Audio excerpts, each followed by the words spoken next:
So this is a review of the PlayStation 3 Slim 160 gigabytes. It comes with Blu-ray and it comes with Netflix that I will be reviewing.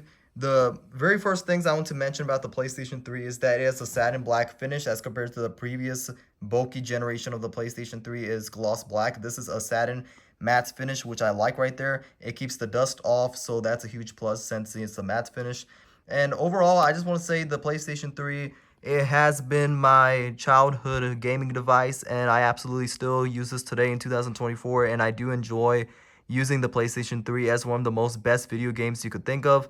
There's a lot of video games like Call of Duty, Black Ops 2, and then there's other Destiny 2 as well too. It has a bunch of video games that you could still play today too.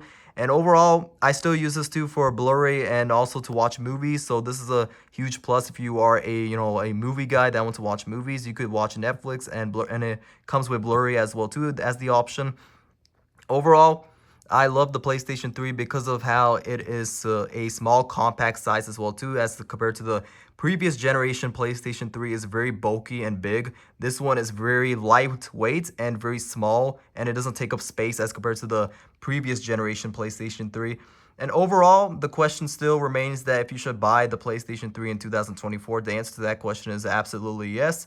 And the reason why I say so is because, overall, it's really a fun entertainment source to have in your house. And it has one of the most memorable video games that I could think of. And I still play those games till today, too. So I believe that the PlayStation 3 is still one of the best devices in today. And I absolutely would recommend the PlayStation 3 Slim 160 gigabytes for your entertainment source.